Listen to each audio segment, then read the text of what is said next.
Alright, y'all, so I'm making this video. It's gonna go right on my YouTube channel as soon as I make it, so I can delete it and save storage on my phone. But recently I've been noticing a lot of people. I don't really have to say anything other than I am extremely over analytical, and I know what's going on here, okay? And I've also said recently on numerous occasions, do not judge a book by its cover, but I haven't opened the book. So I'm going to be taking this time while I wait for my mother to pick me up from Leroy, New York, where many crazy things happen, and I'm not even going to say it because, first of all, I have people stalking my channel who were shocked by my videos, to say the least, and these people are important in my life, and I do not need them knowing anything that went down these past 2 weeks. But it was extremely exhausting, both mentally and physically. It was many dangerous people in dangerous situations. And I'm also saying this right now because I am so fucking goddamn done with being called a bitch because I won't go around certain people. Like, if I don't go around you, there's a fucking reason. And if you're mad about it, you can go fucking fuck yourself. And fuck yourself until you die. Because I am not fucking with that stupid gang stuff. I don't even care if some angry rapper wants to say, I'm coming for you, bitch. You know, I'm coming for you, worm. I'm coming for you, virus. Whatever the fuck. You know, I feel proud knowing that I was able to say that and put it on camera. Because even if I do get shot, I had the balls until the day I died. And that's all I truly give a fuck about. And so, it's a lot of exhausting shit. And truthfully, I'm going to be doing things to better my life. Scarcely will you see me hanging around dangerous people. I only want to hang around people who are going to support me, who are not going to be passive aggressive, who are not going to fuck with me just because I'm not part of the gang. I'm just hanging out. You know, calling me the opposition and all that. I'm not going to be fucking disrespected, and I'm not going to sit around for it. So, do not call me a fucking bitch because I'm trying to better my fucking life. I am so sorry that we live on a planet with 7 billion people, and if I do one thing wrong, i.e. a freak out as a reaction to people threatening me and trying to intimidate me, I'm sorry that I also have to behave like a sheep in order to survive in this cock-sucking world. But anyways, I'm going to set the camera down so I can record with complete fluency and tell you guys my story as much as I can remember and make sense anyways. Jesus Christ. So, in fact, you know what? I'll just put it on my leg right there. But yeah, so my story starts with my father. Okay, we're going to start all the way at the beginning. My biological father went to prison at 14. And none of this is cap. I mean, if I end up dead or when I get famous, you know, y'all can look into this shit. My dad went to prison at 14. He still won't tell me what he did, so it's probably something fucking bad. But he told me he'd tell me in a few years. But y'all can go to him. His name's Jason Kupczyk, spelled Kupczyk, Jason. And, you know, my dad is a cool motherfucker just like me, but he's a little recluse also just like me. But we have very unique and gifted talents, and I think you all should interview him in the event that I somehow wind up dead, because our family is ballsy, and I'm definitely going to make sure I donate, and this is going to sound so weird, but I'm going to make sure I donate to the sperm bank before I die, because these genes need to be passed on. These genes are fucking glorious. And people say, oh, you're so full of yourself. Good for you. Fuck you. You know what? Fuck you too. Are you mad that I like myself? Well, get mad. So anyways, my dad, 14, was in prison. 17, he got out of prison straight to the military. He got out of the military at 20 and has been working a series of jobs, has sustained his life. His whole body is covered in tattoos. My dad has a giant house. He has a motorcycle, a fucking Mustang. My dad has it all. And he's done that by shutting out most people. You know, and then people say, oh, fuck you. You know what? Fuck you. On fucking Satan's last breath. Whatever's fucking right or wrong in this piece of shit world. And, so anyway, so the story begins with my dad. So my dad had a wife and 2 kids. And he did just not get along with his wife.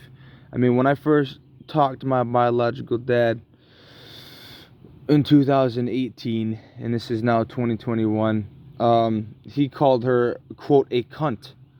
And I believe him. My dad's cool. I'm fucking cool. I believe him wholeheartedly. My adoptive mother, which we'll get into that in a little while, says that it's all his fault. But again, just judge a book by his cover. Just because he's got tattoos and been through a lot of shit doesn't mean jack. And so he was divorced, and of course, you know how every single court proceeding goes. The mother always gets custody of the kids, and she moved away. So, for all I know, it could have been him. I highly doubt it. Even though my dad was in prison at 14, he learned quickly. He learned very quickly. My dad is a cool motherfucker, and, not trying to sound, because I'm not a player.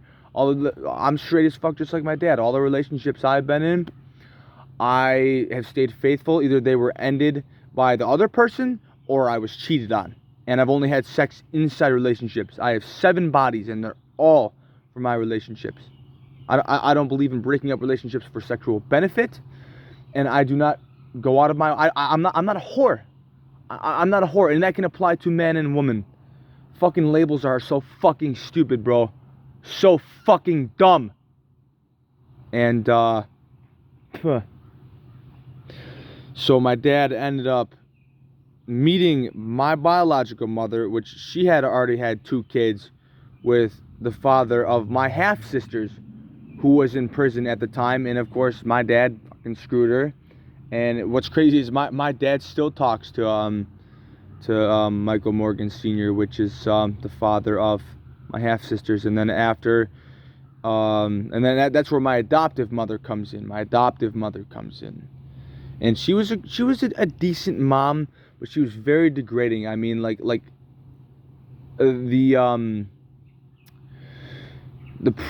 preschool teacher was like, he needs medication. How the fuck can you diagnose somebody who is on high honor? I mean, yeah, I made mistakes, but I was still on high honor roll. I'm still smart. How the fuck can you say a kid needs pills just because I was different than everybody else? So basically, my life of drugs started early. I started taking Ritalin when I was 8 years old, and because I bullied somebody at school, which I've never done it since I learned from it. But since I bullied somebody at school, and this school was extremely sensitive, and at first I thought it was me until one of my friends came to me blowing up saying that he thought the school was sensitive, and I knew it wasn't just me that thought the school was pussy. And this is me when I was 8 years old thinking these things. One of my fucking dad was in prison at 14. And I got expelled from the school, and my adoptive mother, she did get my records expunged. Like I've just been playing a mental game with people for years. I mean, she would do nice things for me, like get me food, and if I made a mistake here and there, she'd help me through it. But she would also use her help, like her helping me, as like, well, you better bow down to me. You better give up everything for me, because that's how my mother is. She's extremely controlling. And I know just by my crazy videos on my YouTube channel and all that shit that I sound delusional, but truthfully, I'm just another disturbed person. I mean, I truthfully wish we could live in the hunting and gathering days, where there's 10,000 people on the planet, and I could just kill animals and live that way. I don't want to live in this fucking society where I have to deal with these quote-unquote normal fucking people every fucking day. It's bullshit. And I'm gonna add more. After the father of my half sisters got out of prison, he had so I have a younger. So I'm literally like the middle child of a small affair between my mom and my dad, and I'm the only result of those two. My mom's pretty smart too. But it's fucking crazy. And it gets crazier. So then my mom started having heart problems, which obviously wasn't her fault, and she started shipping me through foster homes, and that's where the quote-unquote demons started. When I had to keep changing schools. I had to keep changing. And they say what you learn when you're younger is what sticks with you. And that's not a fucking myth. And so, I fucking went through many foster homes, was sent to my aunt's house where my adoptive cousin started me smoking pot. And ever since I took that first puff of weed, I've been smoking it ever since. I took that first puff when I was 10 years old. And like in this past year, I've taken an okay amount of psychedelics and ecstasy. And basically my whole point of saying this is I am not trying to sound like a flake. I am not trying to sound like, because I know I'm tough. I know I'm ballsy, but it also gets exhausting, especially when you start hanging around big groups of gangs, because then no matter what happens, no matter how much I disrespect you, you can't talk back. It's fucking annoying. And you know what? Tell you the truth, it's not fair. Them saying like, oh, you a bitch, you this, you that. You know what? Fuck you. Y'all are the most unfair motherfuckers ever, dude. Ever. And it's a dangerous lifestyle that truthfully I don't want to live. I still want to be a rock star. I still want to be a public influencer. And as much as I am disturbed, I still leave room for new people to come in. I still like, I'll walk down the street and I will make slight eye contact with you, but people take me for this crazy hostile motherfucker. I only do that because if you've seen me in those moments, I was going through something. Like, people are way too fucking quick to judge a book by its fucking cover, dude. Way too quick. I'm defending myself. I mean, when you walk, it doesn't matter where you are or who you are in the world. You walk down the streets nowadays, you're not safe. So don't be throwing up peace signs around me. Don't be treating me different. And sorry if I'm a little standoffish at first, but I am not sus. I am a very nice guy. You just have to gain my trust. You just have to talk to me. And that's another thing about this generation. No one talks. No one shares any emotions. And I get it, because at first I won't do that either. But that's at first. I mean, we're all, whether we like it or not, we are 99.9% similar. Get over this shit, bro. If you don't like what I do, if you don't like my metal music, and those things mean nothing. They mean nothing to who I am. It's just simple music.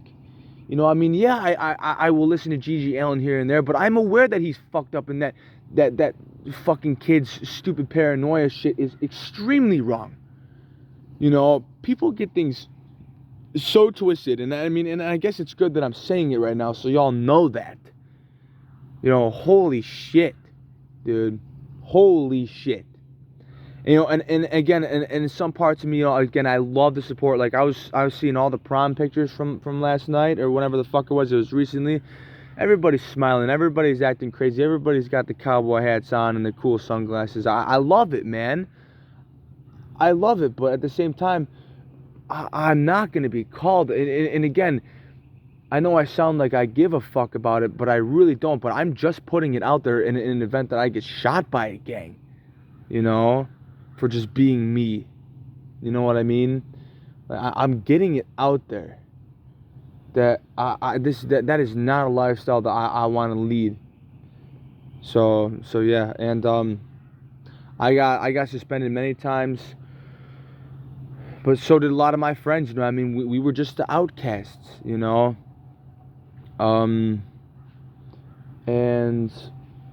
I made it through. I mean, there were some points where, I got clean for you. I stopped smoking weed for for almost a year and a half, and during that time, me, the son of Jason Kupchak, was sitting with all the high honor roll students.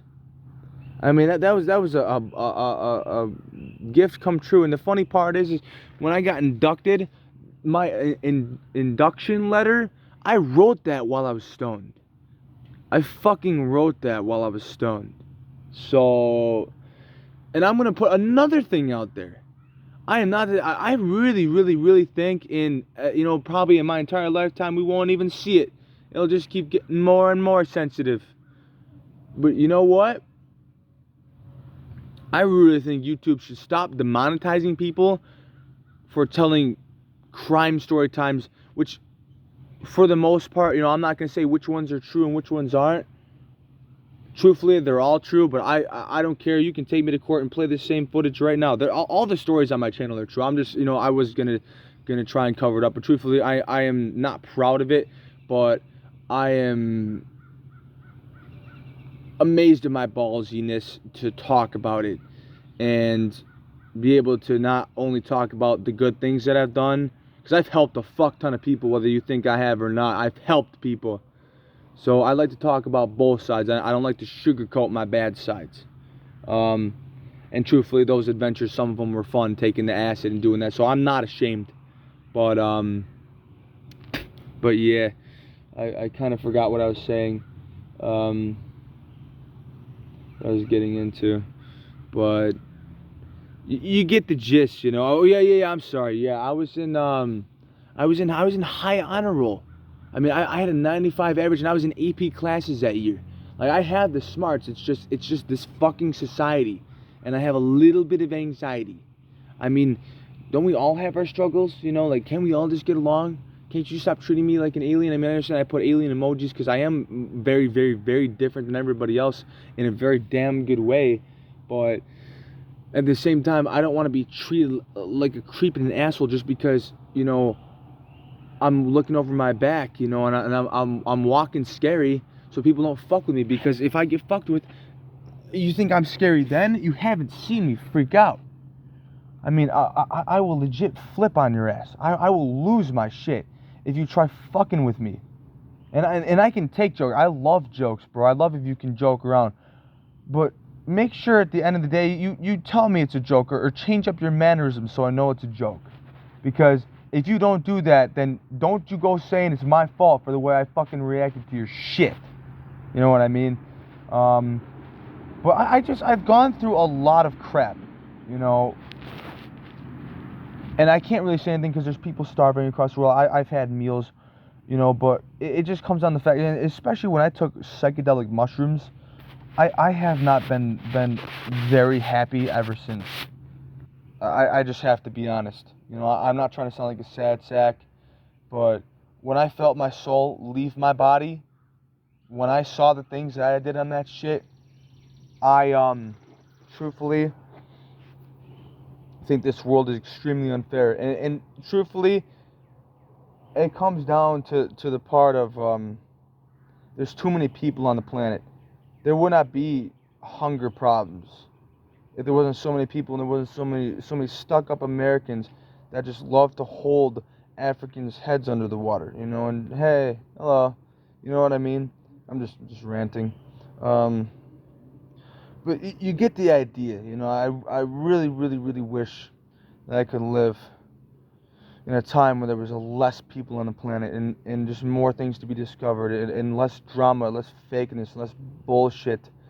Less, and I hate that people, because you put up a facade, because you put up an ego, and because you put up a front, that they try to push you and see how far you'll go. Like, can't you see I've already been disturbed enough? I mean, I already have some underlying slight mental illnesses, not too bad. I'm pretty fucking normal. I have anxiety though. I have anxiety. Literally, I just have anxiety and a little bit of hyperactivity. I'm a fucking guy. I mean, aren't all of us dudes like that? Don't we love adventure and thrill seeking? I mean, come on, fucking idiots. But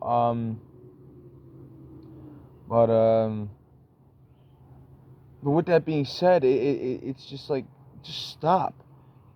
I'm almost done with this rant because I don't want to rant anymore. But peace, love, and happiness, I guess. Peace.